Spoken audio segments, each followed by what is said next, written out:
All right, so this particular PowerPoint is going to cover classification and taxonomy and biodiversity, okay, as far as just getting organisms grouped and named and classified. So we know there's about 2 million named species on Earth, lots to be discovered still. And so anytime you've got 2 million of anything, organizing and naming is probably going to be pretty important. So classification, that's the grouping of objects or information based on similarities, just as kind of a general definition. So then taxonomy is the branch of biology that's specifically concerned with classification, with grouping and naming organisms. And so we're going to look at the diversity of life, okay, or biodiversity, and group and classify organisms and talk about organisms, obviously, all year long. Okay, so this is in the section of notes that I'm saying this is you got to keep going back to it for different things, okay, throughout the course of the year. So as far as scientific naming goes, scientific names are based on Greek and Latin roots, okay, and prefixes and suffixes. And it's really important to use scientific names because common names can vary in different parts of the world. They often don't indicate a whole lot about relationships between species and can just be kind of misleading. So this group of 5 over here is going to kind of get at that first bullet collectively. So you probably know what some of these are. Okay, if we were in class, I'd probably just ask you. But the one on the left, on the top, that's a starfish.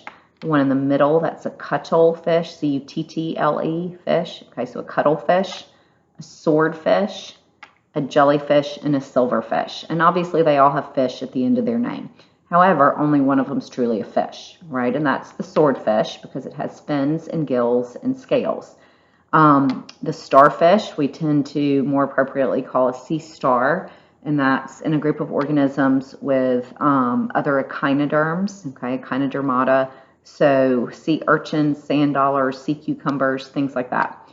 This cuttlefish is related to octopi and squid and snails, bivalves, things like that, so it's a mollusk. This is a cnidarian, and all cnidarians have stinging cells to capture food and to defend themselves. So this is with corals, hydra, and sea anemones.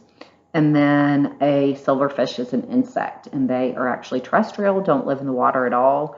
Now they do like damp places, so if you found one like crawling up out of the drain in your bathroom, like it wouldn't be something to be shocked by, especially if your bathroom needed to be cleaned, for example. Okay, so they do like water, and so hence they're or moist locations. So they do like that, and that's where the fish part of their name comes from.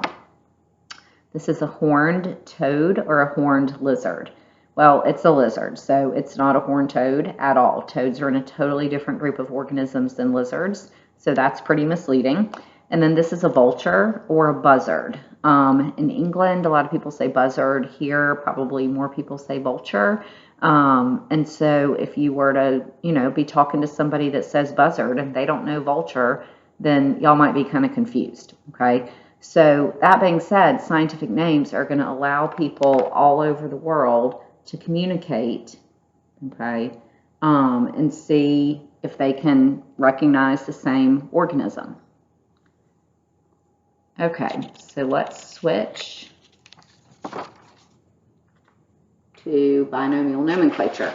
So this is going to be the system, and I'm going to put this on the far edge of the screen just so you don't have to see the stuff that I had written out to the side that I don't need you to see. So binomial nomenclature. Bi means two, nome means name, and this is the system that Carl Linnaeus, who you see there in the top right-hand corner, that he came up with to name species. So every organism is given a 2-part scientific binomial or scientific name that starts with a genus. Okay, that's the first part. It's always capitalized. The second part is called the specific epithet, and it's never capitalized. It's kind of just an adjective. Okay, it's typically descriptive. If the scientific name is typed, it's always italicized. If it is handwritten, it's always underlined.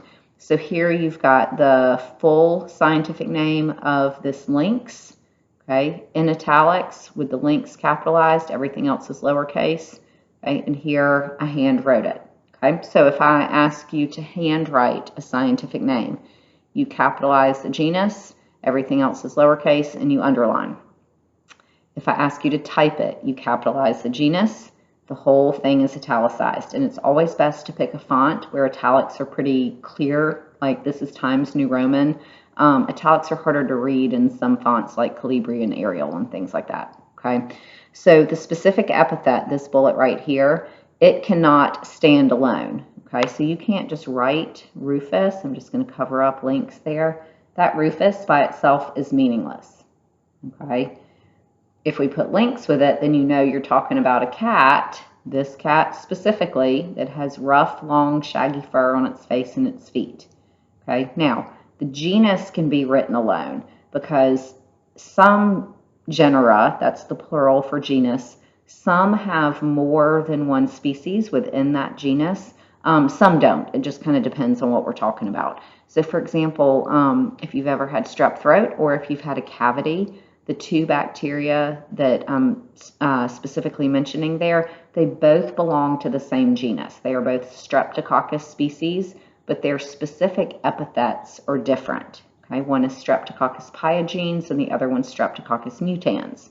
So Streptococcus can describe a lot of different species. Okay, but if you just write the specific epithet alone, it's meaningless. All right, so if I ask you for the scientific name, the binomial name, or the species name, you're giving me genus plus specific epithet.